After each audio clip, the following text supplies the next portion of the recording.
So we've covered the basics of what we can do with one light, softboxes, octaves. Let's look at what we can do when we add a second light into the setup now and how we can control that, but also really about what are we trying to do? How are we trying to shape the face or the body, tension into the portrait? One of the great things about lighting is you can decide where the viewer will look in your picture. So let's look at what we've got in our virtual setup. It's really simple studio. I've got a one light here. Camera position is going to stay here where the green is, and then our model is always going to stay here where the red is. So before we had numerous different lighting positions. So today everything is going to sit on this lighting circle here. Light is always the same distance away from the model, and that would just really help us get a basic understanding of what we're doing with the lights. Camera setting for right now, we're on f11, ISO 400, shutter speed of 125. This is a straight line to the camera, so this light is pretty much at a 45-degree angle towards the model from a side, so it makes the image look a little bit more 3D rather than if we were to have a flat image. Just got the octa, internal external diffuser. Power is at 5. We know the power can go to 10,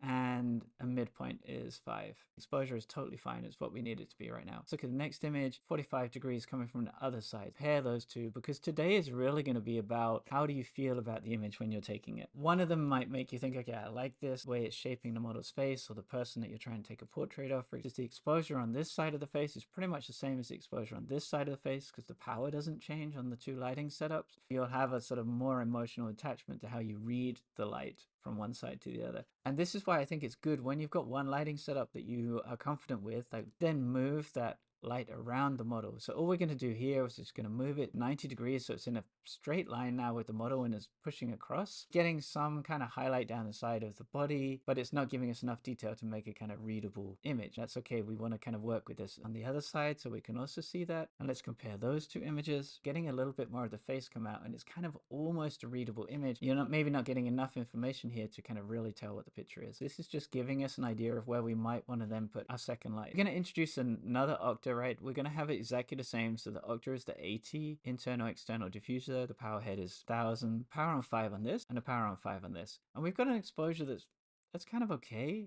Like all the light is really kind of around the face. So that's with a 90-degree side light and then a 45-degree side light. So we're getting something that's a bit sculpting. It's a bit 3D. It's not super interesting. Keep that the same, but we're going to change the power on this. This light here, I've pushed it up to 7, and this light here, I've got it on 3.5. Sometimes people will talk about lighting ratios, and I don't think it needs to get really complicated, but we just need to know with this one, okay, this is on 7, this is 3.5, so this is twice the power of the other one, 2-to-1. This one where they're both the same, and this one on the right where it's 2-to-1. And suddenly you see actually you get a more 3D quality. I'm not saying either one of these is right or wrong. It's just to show it. I can put a lot more of a highlight in on one side, and then if I decrease the amount of light that's going from the other, then I'll read the image in a different way. It's sculptural. It's a little bit more 3D, maybe not perfect yet, but we're getting a sense of kind of depth to the picture. And let's look when we do the same thing here. We're going to keep moving the lights around this perimeter, especially when you're learning and you're sort of starting out. You can begin to kind of play with which direction do I like light coming from. It will also depend on what your portrait subject is wearing or what mood you're trying to get into the picture. But now, okay, we've got a kind of 45-degree from the front and a 45-degree from the back. And because that light is coming from the back, and it's on the same power, it's giving a kind of nice crisp highlight. It's not hitting the body too much, and adding something along the side of the body, and then this little kind of inner highlight on the arm there. And actually this image is kind of okay. It's got some nice quality, some depth to it. Look at the light separately, so we can put this as a solo light and see what that's doing, giving that crisp highlight down the side of the arm and then the inside here and a little bit on the hair. And let's put this as a solo light above head height, so it's sculpting the face a little bit. We're noticing it is hitting the background. We could control that by putting a grid in. We could maybe change the angle. And then we've got this kind of slightly hotter in the face because this is a small softbox. And where this becomes really interesting is the lights haven't moved at this point, but we're going to change the power now. So we've got 3.5 on this light, and then we've got 7 on the back. See that 7 at the back? It's really punchy now. And suddenly you're getting a complete shift in the way that you view the picture. This maybe becomes more of a kind of painterly quality to the light on the image on the right hand side. And then the image on the left, I mean, it's fine, but there's not as much drama maybe in the image. What do you want to bring into your picture? With that 7 on the back, it's holding up enough in the highlight, but it's really drawing our attention. So it stops our eye just disappearing out of the frame. And you can see really with that difference, and you really want to control where the viewer looks. By adding that crisp highlight, it kind of stops your eye drifting out of the frame. Bring the lights back to the front now. And because we're keeping the lights on the same distance away from the model, we don't have to keep measuring or metering or put that on 5. And you can see with this, with the catch lights here, there's there's a consistent light from both sides, both the same power, same height, pretty much same angle that they're pushing into the model, and the exposure's fine. They're both hitting the backdrop. Let's just look at the difference of these two backdrops. So we've got the underpowered front light where it was at 3.5 pushing on the front. Not a huge amount of lights hitting the backdrop, both at the front and both the same. Backdrop becomes a little bit washed out. It's not a great color. If you want kind of rich tones, you need to control how much light is hitting that backdrop. And then we're just going to change the angle that we're coming in with those lights. One up high and one down low. This hard edge shadow that was here, by bringing that light down, we've taken that out completely. We could look at this and go, actually, rather than putting this on 5, we could maybe just bring it down to like, let's say 3.5. And then this is the angled light, top light, and the bottom light pushing up, but now it's at 3.5. And actually there's something that's kind of quite believable about that bottom light now. It's sculptural, it's got a good 3D quality to the light, but it's not pushing in too bright. Let's just have a look at it. If we set it as a solo light, we can see exactly what that light's doing. And it is giving an uplight. So the other thing that we can do, let's keep it on the same circumference here. Let's put our light right at the back again. We've got the octa still on. Nothing has changed with that, but we're just going to put a grid onto it. Beforehand, when we had that light coming in from the back and we had it on 7 and it was super bright, now we're putting it on 10 and we can really push something really far. When it's a kind of clipping light, even though with the grid on it, we're getting maybe too much spill light.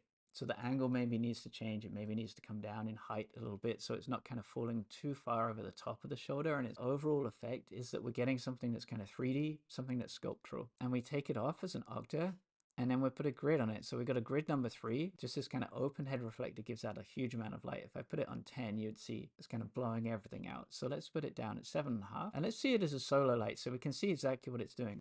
It's just bringing that nice shape here.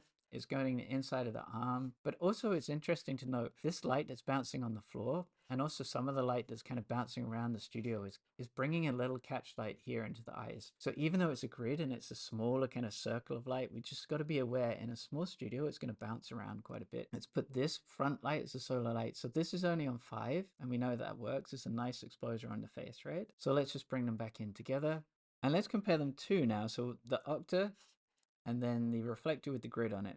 What's the first thing I guess that comes forward with this is that the background is a lot more controllable when we've got the grid on. We don't have so much light spilling around the studio. The highlight also is coming forward more here than it is on this side of the arm. It's really easy if we keep this distance that we can just move this light around. So let's say we like the highlight how it is now, push it back a little bit more. And as long as we're keeping it on this circle, we don't really have to change anything in our camera settings. The octa back in, I've got the grid. We've got 7 and a 3.5. Front light is half the power of the backlight. Okay, so with that backlight, pushing down the side of the body, the inside of the arm, and then with 3.5 octa, we've got something that's really soft and it's controllable and it's nice. It's shaping the face quite nicely. And then when we bring them all together, again, we've got a 3D image. So obviously with these demonstrations, like I said before, I'm trying to kind of exaggerate the difference. So I would look at this and say, okay, that highlight is too much. But right now, I think it's really helpful to see what that light's doing so that we can then make our own decisions about what we would like to change. We can then put a gel on. So when we're gelling the light, we're toning the highlights a little bit. So the power is still on 7 and I've got the gel deep golden amber thing that's similar to the background. So we've got the orange on the background. It sits everything back a little bit. When you put gels on the light, you do sometimes need to compensate with the power that you're putting into it. With that deep gold amber, we're not only toning the highlight and we're toning the hair, but we're also getting a bounce light that's hitting this backdrop. So suddenly our backdrop becomes a little bit more deep in terms of its richness. The whole image begins to sit together nicely within the frame. Here, this is a distracting highlight to me. I would find it a bit kind of jarring to look at, but actually when we put the gold and amber on it, it looks nice. And when you're working with gels, I think it's always good to kind of pick some different, less obvious gels. So, you know, rather than going for red, go for, like I said, an amber might be good or a rose pink might be good. With this one, I've just put a gel on the front. So let's just see this as a solo light. And you can see that really rich in color now, hitting the background a lot. So there's not a huge difference between the subject, the foreground and the background. And then because I put that gel on it, I've pushed the power up, take it off the solo light. So we've got the highlight coming in from the back. And let's just have a look at those. a strong highlight that's coming from the back, toned that with that gel, but then also we're pushing the same color gel from the front, and we're still getting a shape quality, but everything tonally begins to sit together. If we look at the three of them side by side, you can really see the difference here. No right or wrong with this. And the one in the middle, for me, looks the most kind of 3D. It begins to kind of look quite vivid as a picture. So it's really with gel, it's just about deciding like, what do you want to do with the picture? Like, what is the gel actually adding to the quality of the image that you've got? If we just bring a different color from the front, so suddenly now we get a different quality to that front light. The power is still the same, but we're just putting a rose pink into it. There's again more separation between the face and the backgrounds. It's also not coming as forward as far as it was when there was no gel on it. So let's just compare the no gel with the rose pink. You may have a preference one way or another, but it's just interesting to start to play with gels. We've got a gelled light from the octa coming from the back, so we know what that's doing. It's bringing this light down the front. Then we've taken the gel off from the front, but we're also just pushing the light more into the face. So suddenly the face is really leaping forward. Again, maybe it's great for a portrait or a beauty shot. Let's look at this as a solo light so we can see exactly what it's doing.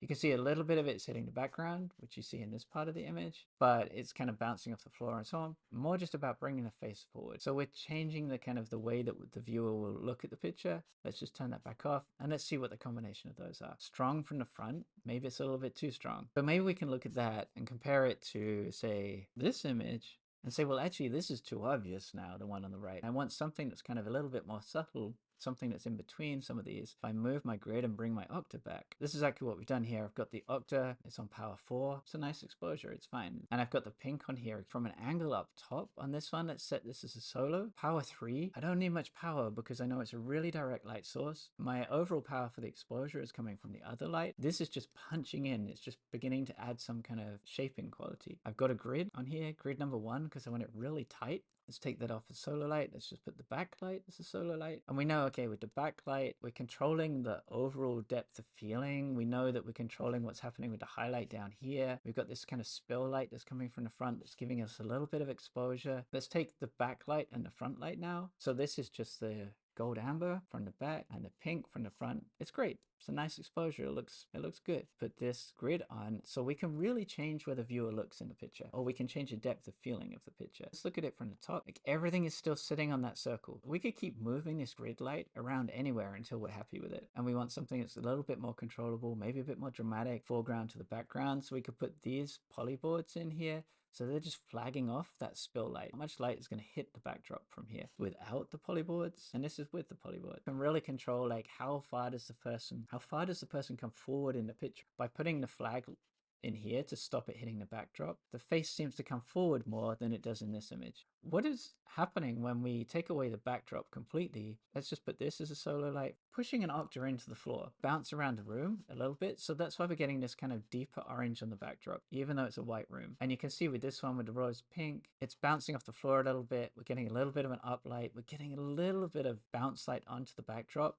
And when those two lights are combined, we're getting a rich quality to the backdrop. So this is with the colorama, and this is no colorama. So when you bring gel lights into the studio, it's really good to test the gel lights one by one to see, well, what's happening in the rest of the picture? Am I suddenly toning something that I don't want to? One of them looks like really simple and basic, and then one of them looks like it's controllable and layered. Is not like this is the perfect image at all. It's just showing you can suddenly have control over what you're trying to achieve in the studio. Maybe I want to play two colors off against each other, or maybe I want to kind of wrap somebody in the light so it feels like it's an emotional space, for example. So hopefully that's useful. And just to give you confidence of bring a second light in now. As long as you keep the distances the same, you can bring 2 lights, 3 lights. You can do a lot of different things here. If you keep this idea that they'll sort of sit within a circle around the subject, you can get really confident about what your light is doing. So it's a great way to kind of begin to layer light. Thanks for watching. I hope that you find the videos helpful. It's great if you want to subscribe. I will be posting more lighting breakdowns as well, looking at other people's images and beginning to suggest ways you can create that lighting also. So hopefully you can kind of learn as we go along.